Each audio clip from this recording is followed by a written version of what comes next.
Nouvelle-Calédonie, actualité. Le traditionnel débat d'orientation budgétaire se tenait ce matin au Congrès. Et sans surprise, le budget 2023 devra jouer les équilibristes dans un contexte économique difficile. Le gouvernement a présenté différents scénarios. On le développe dans un instant. La semaine dernière, la Chambre territoriale des comptes livrait un rapport accablant contre l'Agence calédonienne de l'énergie. Cette structure est-elle à la hauteur des enjeux de la transition énergétique du pays? Comment sortir de notre dépendance aux énergies fossiles? On reçoit Christopher Gigès, membre du gouvernement en charge du dossier, pour faire le point. Après la transition énergétique, la transition écologique. C'est l'entreprise par Cyrielle qui veut obtenir le label Clé verte pour son gîte situé à Vaud. Un véritable parcours du combattant, comme elle nous l'explique en fin de ce journal. Avant de développer ces titres, Gérald Darmanin arrive cette nuit au pays. Le ministre de l'Intérieur en charge des Outre-mer doit mener les discussions bilatérales avec le FLNKS demain soir à partir de 17h au Haut-Commissariat. C'est l'objet principal de cette visite express. Le ministre repart dimanche. Après avoir fait escale au Vanuatu, il doit notamment rencontrer le Premier ministre Ismaël Kalsakao. Je vous le disais en titre. Quelle orientation pour le budget 2023? C'est la question qui a animé le Congrès ce matin. L'hémicycle était réuni pour le traditionnel débat d'orientation budgétaire, une disposition prévue par la loi organique. À cette occasion, l'exécutif a présenté aux élus du Congrès 4 scénarios budgétaires pour l'année 2023. Des perspectives dressées dans un contexte économique difficile. Explication avec Audrey Pouedier. Une situation budgétaire considérablement dégradée, c'est le bilan de 2022. Avant de présenter les perspectives pour l'année à venir, les services financiers et le gouvernement ont présenté les résultats de 2022. Trésorerie largement déficitaire, taux d'endettement à plus de 200%, diminution du taux d'épargne ou encore baisse du fonds de roulement, les crises sanitaires continuent d'impacter la situation financière du pays, malgré une hausse atypique du rendement fiscal et une reprise de la consommation. Dans ce contexte, l'exécutif a présenté aux membres du Congrès 4 scénarios de budget pour 2023. Convenablement, dans la situation dans laquelle on est aujourd'hui, la Nouvelle-Calédonie pourrait espérer qu'on porte tous ensemble et collectivement une demande d'aide exceptionnelle de l'État. Je suis désolé de vous contredire dessus.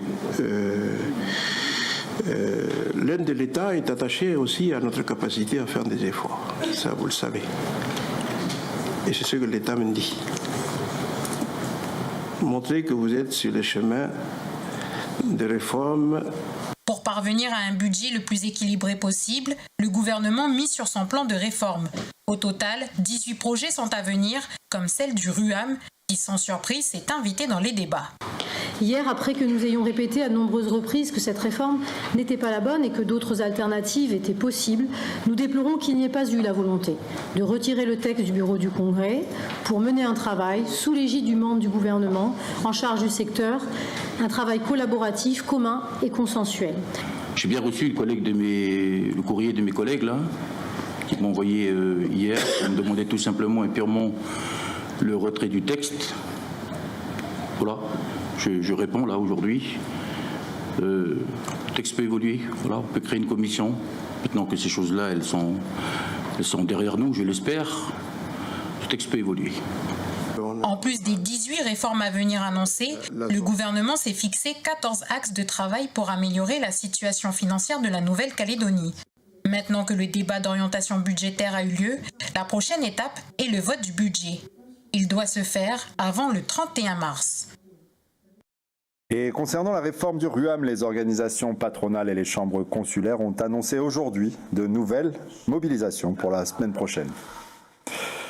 Direction Canala, suite à de nombreuses incivilités constatées sur la commune de Canala et perpétrées par des individus sous l'emprise de l'alcool, la mairie a décidé d'interdire la consommation d'alcool dans les lieux publics sous peine d'amende. Les autorités de la commune sont depuis hier, 1er mars, en mesure de sanctionner les contrevenants. Comment s'organise-t-il et qu'en pense la population? Des réponses avec Anissa Toussi.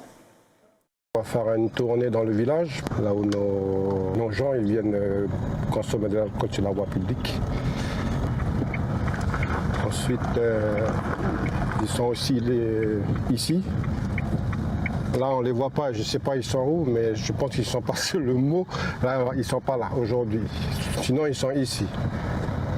Il y a des jours où on les voit dans le village. Il y a des jours où il n'y a personne. Là, comme aujourd'hui, il n'y a personne. En tant que garde champêtre, Wakone a avant tout pour mission de faire de la prévention et de veiller au bon respect de l'ordre public dans la commune de Kanala.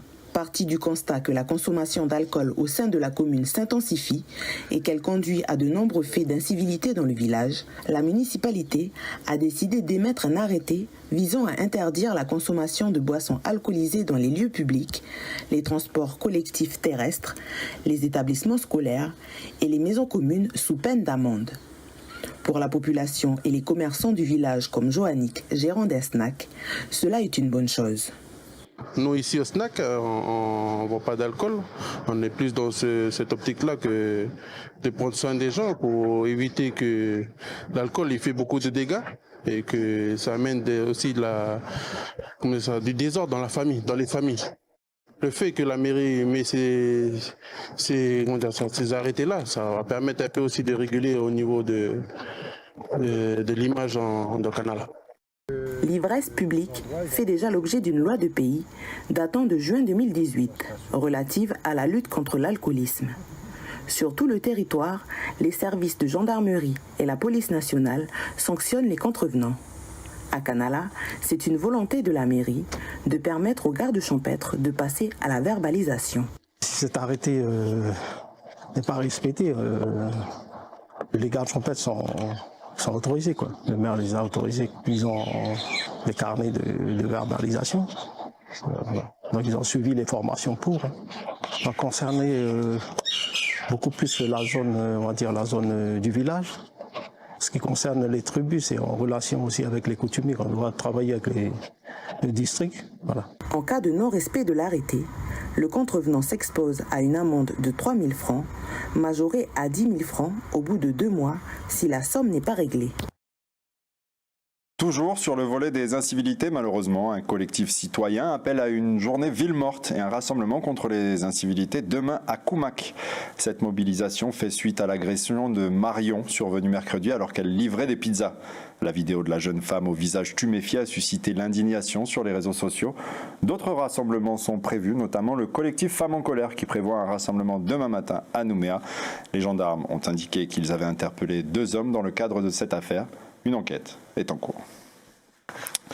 Ce soir, nous avons décidé d'aborder la question de la transition énergétique en Nouvelle-Calédonie. Pour rappel, l'objectif est d'atteindre 30% de réduction de gaz à effet de serre en 2030.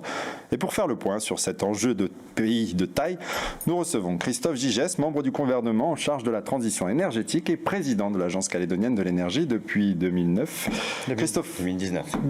2009, pardon. Christopher Gigès, merci d'avoir accepté notre invitation. Merci à vous.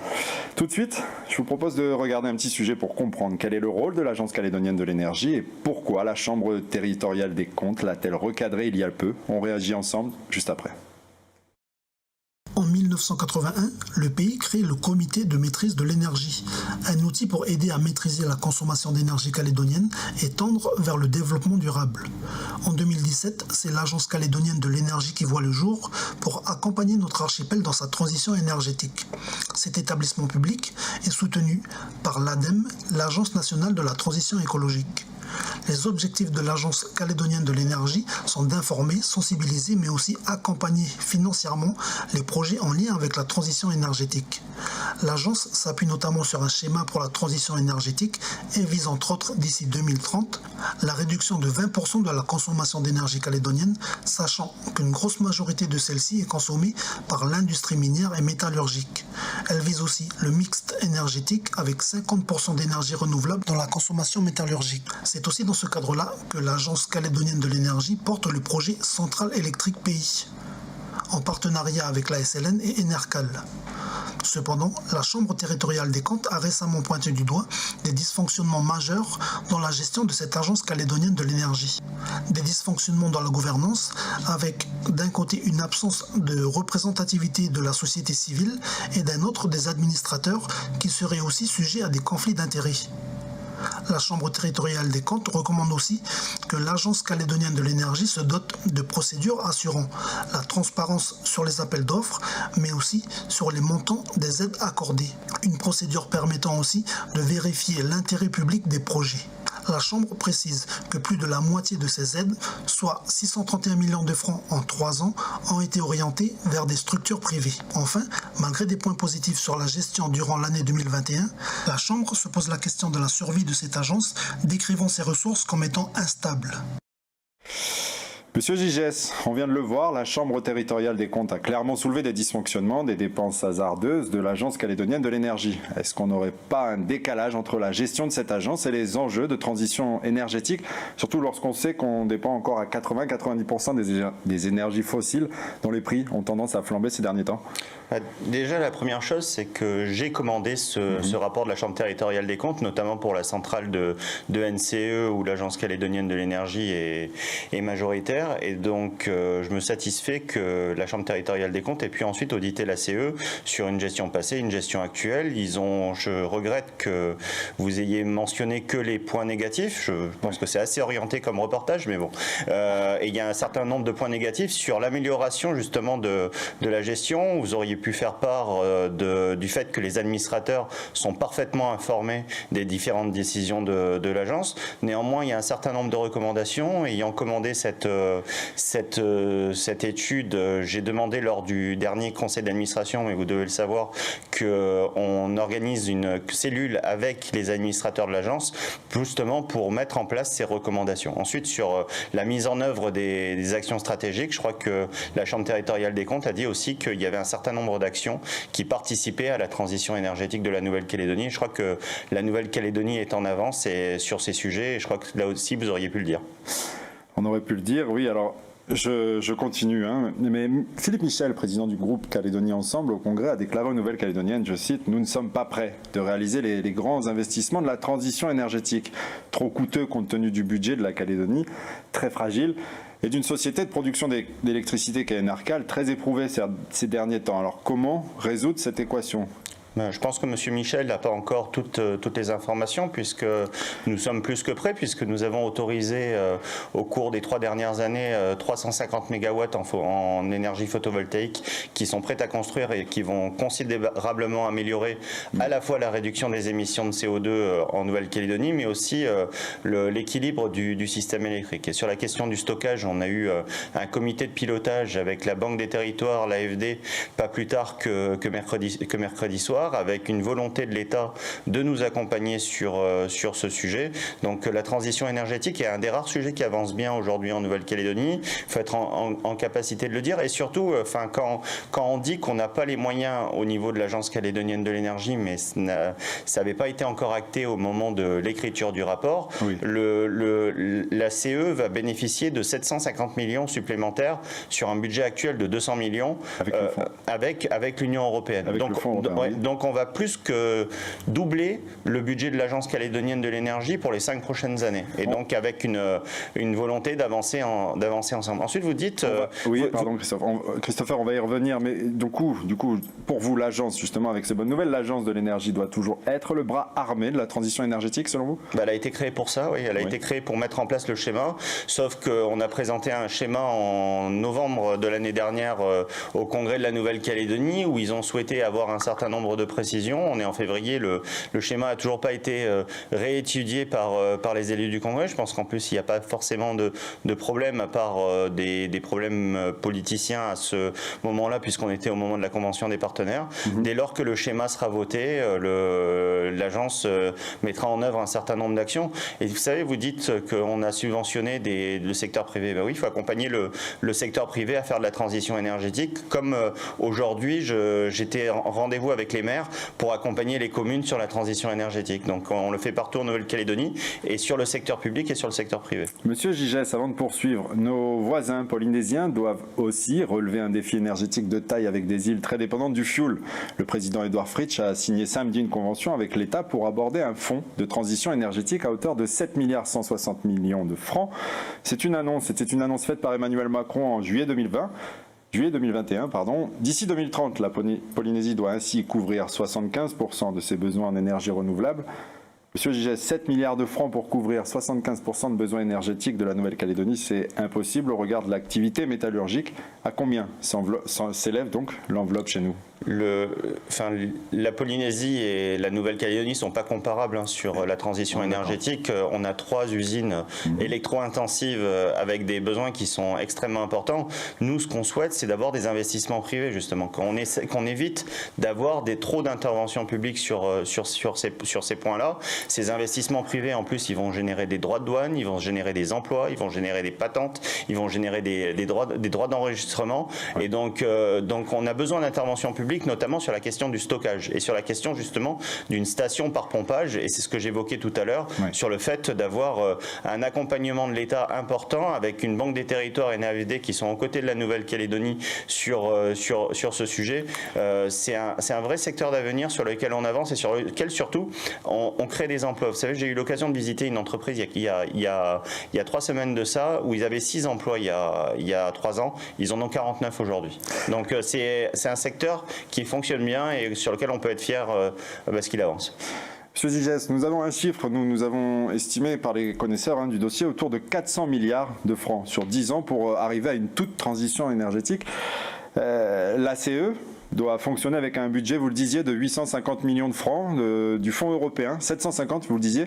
Et la taxe locale sur l'électricité, est-ce que c'est conséquent, mais on reste loin du compte? Comment faire? Mais vous croyez que c'est aux collectivités, au public de payer toute la transition énergétique de la Nouvelle-Calédonie? Aujourd'hui, toutes les fermes photovoltaïques sont des investissements privés. C'est des investissements privés qui sont réalisés avec un tarif de rachat qui permet de faire des économies pour le système électrique. Moi, je dis qu'on a de la chance d'avoir des investissements qui se font en Nouvelle-Calédonie avec des investisseurs privés qui viennent pas mettre en danger justement les budgets des collectivités. Je crois qu'on peut se satisfaire de ça plutôt que de dire on n'a pas assez d'argent dans nos caisses pour le faire. L'une de vos missions, également, au sein de l'Agence calédonienne de l'énergie, est de sensibiliser et informer les consommateurs. Vous entamez, dans les prochains jours, une tournée des communes. Pourquoi et dans quel but? Parce que je considère que les communes ont un rôle à jouer extrêmement important dans la transition énergétique. Il faut les accompagner pour financer un certain nombre d'actions. Et ce que je vous disais sur le fait de bénéficier d'une enveloppe supplémentaire, c'est aussi pour accompagner les collectivités. Et les collectivités partout. J'aurai l'occasion de me rendre la semaine prochaine à Bourail, à Farino, à Ouégoua, à Touo, et d'autres communes, à Yaté plus tard, et dans d'autres communes de Nouvelle-Calédonie, pour les accompagner vers ça. Mais aussi, c'est une information que je souhaite faire aux citoyens, et ça passe par les communes, que la transition énergétique, ça ne concerne pas que le secteur de la métallurgie, ça concerne chacun d'entre nous, ça concerne tous les secteurs, et ça concerne le secteur public comme le secteur privé, ça concerne l'ensemble des Calédoniens. Christopher Gigès, membre du gouvernement en charge de la transition énergétique, merci. Merci pour cet éclairage et d'avoir accepté notre invitation. Merci à vous. À bientôt. À bientôt. Après la transition énergétique, place à la transition écologique. Allons à Vaud rencontrer Cyrielle, gérante d'un gîte. Elle a fait le pari d'obtenir le label Clé Verte, un label qui vient officialiser la démarche de développement durable. En Nouvelle-Calédonie, 3 structures en bénéficient. Cyrielle est la prochaine en lice pour obtenir la Clé Verte. Voyez ce reportage d'Ismaël Wakasseo. Niché dans un écrin de verdure, un gîte à l'image de la brousse. Cyrielle, la gérante, est à la recherche d'une clé, celle du label Clé Verte, qui répond à certaines exigences, comme en premier lieu le tri des déchets. Trier les déchets du bungalow numéro 1? Oui, j'ai les déchets organiques pour les animaux. Oui, j'ai fait ce matin en passant, j'ai fait le tri du plastique et du papier et ainsi des déchets organiques. Ok, du coup tu as donné aux canards et aux poules, c'est ça? Oui, j'ai donné ce matin. Ok, super, c'est gentil. Faire les tri des déchets, on avait déjà tout mis en basse consommation, récupération d'eau, donc ça s'est fait au fur et à mesure.